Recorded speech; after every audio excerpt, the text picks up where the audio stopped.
Naquele tempo, Jesus tomou consigo Pedro, Tiago e João e os levou sozinhos a um lugar à parte, sob uma alta montanha, e transfigurou-se diante deles. Suas roupas ficaram brilhantes e tão brancas, como nenhuma lavadeira sobre a terra poderia alvejar.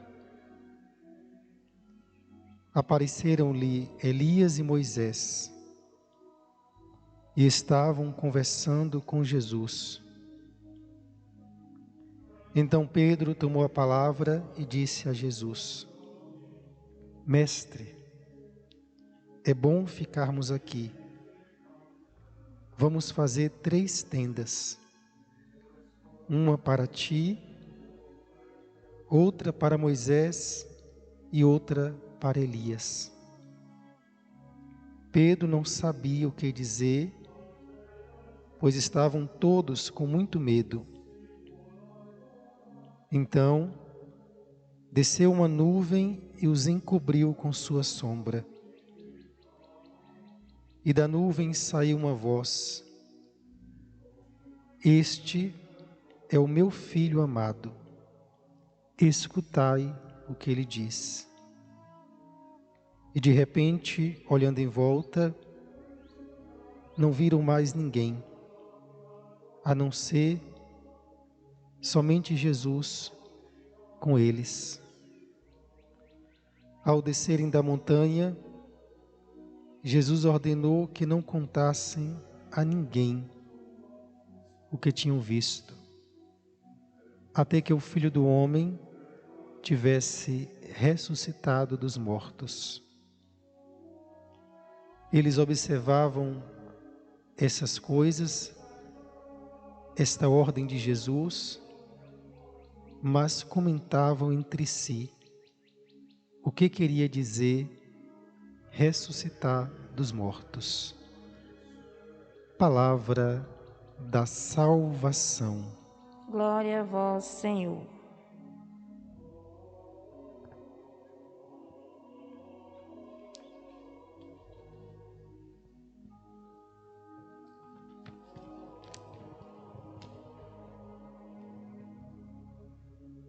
Queridos irmãos e irmãs que rezam conosco de vossas casas, as nossas igrejas domésticas, que estão em comunhão espiritual, em oração, neste segundo domingo da Quaresma, dessa nossa caminhada espiritual de preparação da nossa vida, do nosso coração, para celebrarmos a grande festa da Páscoa. A palavra de Deus ilumina, orienta o nosso viver, ilumina o nosso caminhar. O Evangelho que a Igreja lê e proclama sempre no segundo domingo da Quaresma é o Evangelho da transfiguração de Jesus. Nos relata a teofania, ou seja, a manifestação de Deus que aconteceu em Jesus com a sua transfiguração numa alta montanha. Jesus toma consigo 3 discípulos, Pedro, Tiago e João e os leva sozinho a um lugar à parte, a uma alta montanha. A montanha, na Sagrada Escritura, é sempre o lugar da manifestação de Deus. É o lugar da experiência da proximidade de Deus. A montanha é o lugar no alto, onde nos coloca mais próximos às realidades espirituais. Nos coloca mais próximo da face de Deus. A montanha na Sagrada Escritura sempre foi este lugar da manifestação, da revelação, da experiência de Deus. Foi na montanha que Moisés recebeu a revelação de Deus, recebeu as tábuas da aliança, e lá ele contemplava Deus face a face. Foi no Monte Horebe também que Elias fez a experiência de Deus no silêncio, na serenidade, no murmúrio de uma brisa leve. Então a montanha, mais do que um lugar geográfico, é um lugar teológico, é um lugar espiritual. É o lugar da manifestação, da teofania, da presença de Deus. E foi o que aconteceu com Jesus neste belíssimo dia da transfiguração. Toma consigo os discípulos, os 3, e na montanha se transfigura diante deles. Transfiguração de Jesus. O evangelista Marcos, para falar dessa mudança, desta realidade espiritual, ele usa algumas comparações dizendo que suas roupas ficaram brilhantes e tão brancas que nenhuma lavadeira da terra poderia alvejar. Então o rosto de Jesus é transfigurado. A transfiguração é uma antecipação do mistério da Páscoa, do mistério da glória de Jesus. Jesus é revestido da sua gloriosa ressurreição. Ele permite que os seus discípulos entrevejam de maneira antecipada, por um momento, a sua gloriosa ressurreição, o mistério da sua Páscoa, da sua vitória sobre o pecado, a morte, a violência, a vitória do amor, da vida e da ressurreição. Então o rosto de Jesus brilha. Celebrar e ler e meditar a transfiguração de Jesus logo no início da Quaresma é pedagógico também na nossa liturgia. É para dizer para onde nós caminhamos. A Quaresma é sempre um caminho para a Páscoa. Nós vivemos a Quaresma na oração, no jejum, na penitência, na meditação da palavra, mas com o olhar e o coração voltado para a Páscoa. Porque com Jesus nós passaremos, como nós passamos também nesta vida, pela experiência da cruz, da dor, da morte, do esforço, do sofrimento, da entrega da vida, tanto que antes da transfiguração, o texto antes, Jesus anuncia o seu caminho para os discípulos. O caminho da entrega amorosa na cruz. O caminho da dor, do sofrimento, da morte, e a transfiguração é o cume deste caminho. A transfiguração é a palavra final, que é a vitória do Cristo ressuscitado. Na experiência da transfiguração aparecem junto a Jesus essas duas figuras importantes da Sagrada Escritura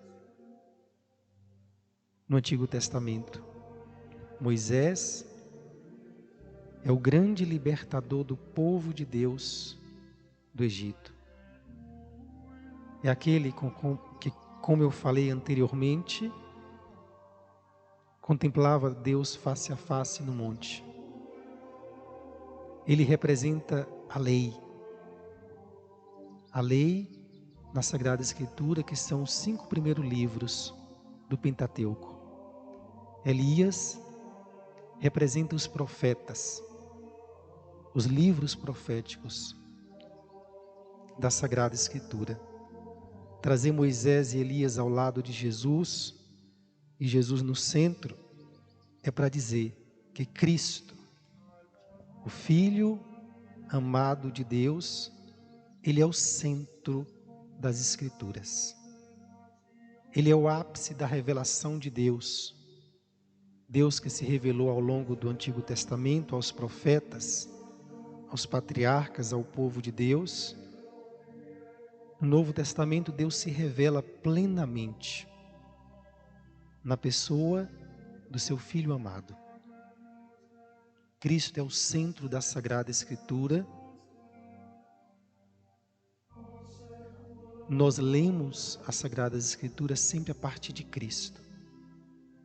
O Antigo Testamento foi preparação para a vinda do Messias.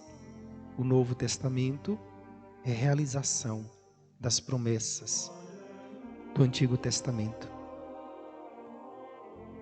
Cristo nos revela Deus. Cristo nos revela o rosto de Deus. Cristo é o Filho amado de Deus. Por isso que o próprio Deus vai revelar Cristo na montanha sagrada hoje. Uma nuvem cobre os discípulos, a nuvem é sempre também sinal do Espírito, da presença de Deus que cobriu o povo e conduziu o povo. E da nuvem ouviu-se uma voz, a voz do próprio Deus, manifestando, revelando o seu Filho. Este é meu Filho amado, escutai o que ele diz. E o Pai nos convida aqui a escutar Jesus, a escutar o seu Filho amado, as suas palavras, os seus ensinamentos, a sua vida, a escutar Jesus, porque nele está a nossa vida, nele está a nossa salvação, a nossa alegria, a nossa esperança, a nossa vitória. A transfiguração é sinal desta vitória. Diante dessa experiência maravilhosa, experiência mística, da presença, do rosto de Deus,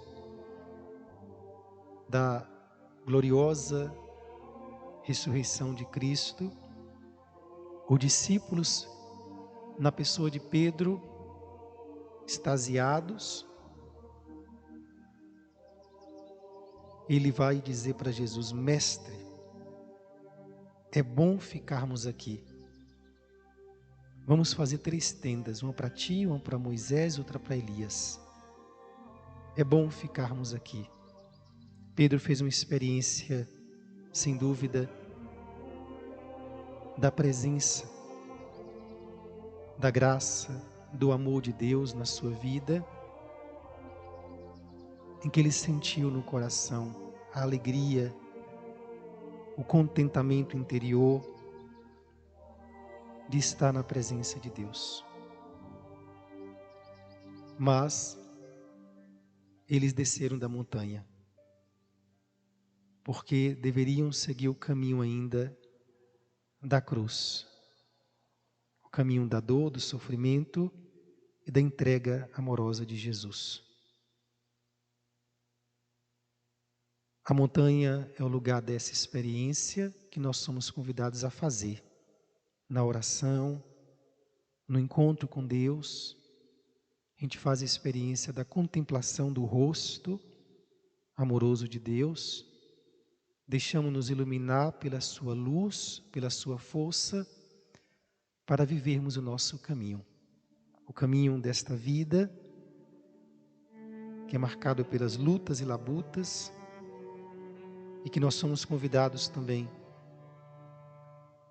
a viver a partir do amor de nosso Senhor, que viveu a sua vida como gesto de amor, de doação, de serviço, que também experimentou o sofrimento e a morte, mas ressuscitou e venceu.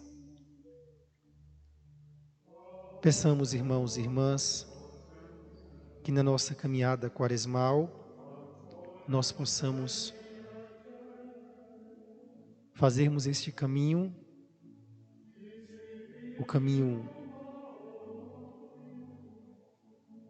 da oração, o caminho do jejum, o caminho da penitência, da caridade, o caminho do amor, rumo à grande festa da Páscoa, da vitória de Jesus. Que possamos acolher nesse domingo, em nosso coração, a voz do Filho amado de Deus. Que a voz de Cristo ressoe dentro da nossa vida, em nosso coração e oriente todo o nosso viver. Assim seja. Amém.